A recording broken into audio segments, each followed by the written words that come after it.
All right, let's talk about a tool that pretty much everyone has heard of, but honestly, very few people actually get right. I'm talking about value stream mapping, and the way most people use it, well, it might just be the single biggest waste of time in the entire world of process improvement. Look, let's just put it right out there. Most teams use value stream mapping completely wrong. Yeah, I said it. It's a bold claim, I know, but just stick with me here. Because by the end of this, you're not only going to see why they get it so wrong, but you'll know exactly how to do it right. And here's the number one mistake, the fundamental misunderstanding. People treat VSM like it's some kind of documentation project. The goal is not to create a pretty diagram you can laminate and hang on the wall. A real value stream map is a tool. It's a decision-making tool, specifically designed to make waste visible so you can take real action. So, let's dig into that big mistake. It's this belief that just mapping the process is the improvement. It's not. Not even close. That's just the first step, and to be honest, it's the easiest part. Does this sound familiar to you? A team gets locked in a conference room for a couple of days with a mountain of sticky notes. They make this beautiful, complicated map, they hang it up on the wall, they take a picture for the newsletter, and everybody pats themselves on the back. And then, crickets. Nothing. The map just becomes wallpaper, a monument to a forgotten initiative. And you know, this whole thing usually falls apart for a few key reasons. Teams map their org chart, departments, instead of the actual flow of value to the customer. They completely ignore how information moves around, which is just as important. They just draw boxes with no real data inside them.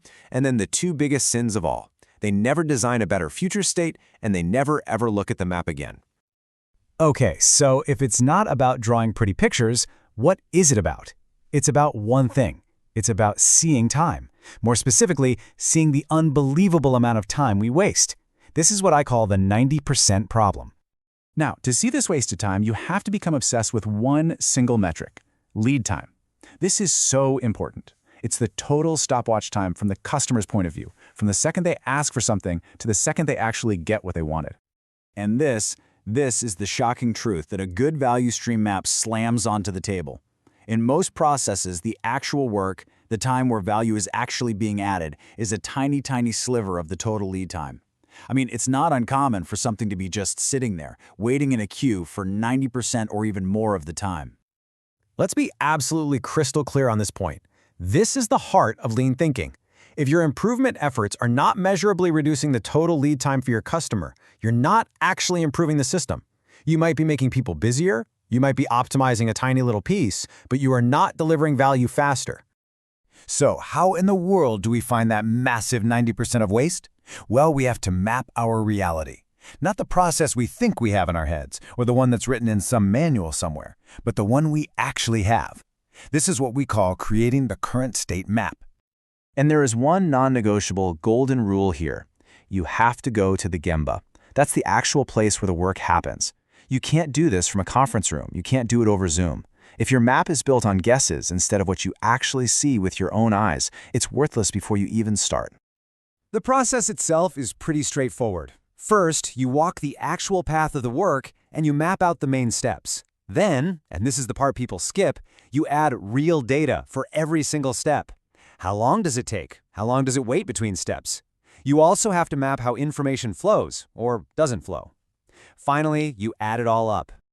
And this is when you get that brutal reality check.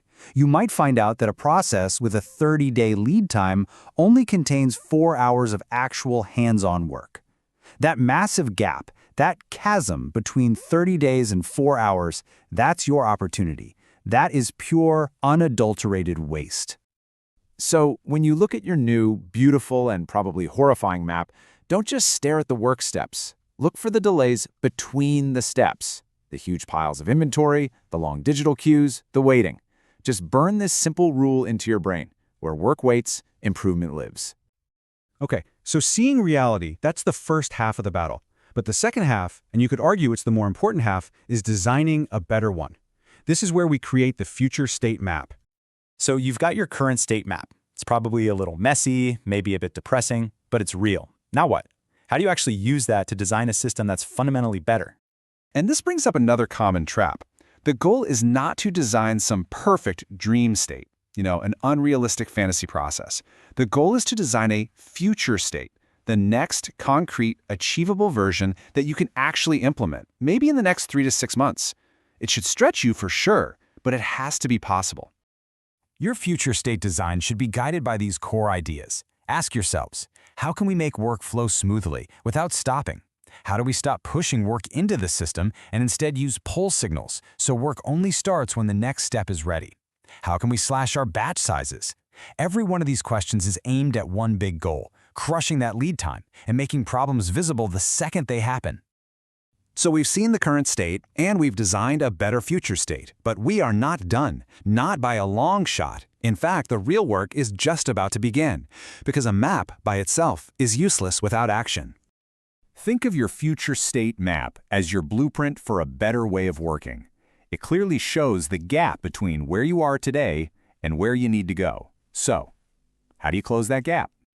You break it down into action. You look at the map and you identify the specific improvement projects, we often call them Kaizen bursts, that will get you from here to there. Then you turn those ideas into concrete actions, you give them owners and deadlines, and you track your progress against the only metric that really matters, that lead time number. And let's just end on the most important truth of all this. The tool doesn't do the work. A diagram on a wall has never improved anything. The only thing that creates real, lasting improvement is people. People taking action, solving problems, and actually executing the plan. So at the end of the day, value stream mapping isn't about drawing. It's about seeing.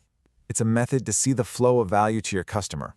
It's a special lens to see the hidden factories of waste and delay that are slowing you down. And most importantly, it's a blueprint to help you and your team design and build a fundamentally better system.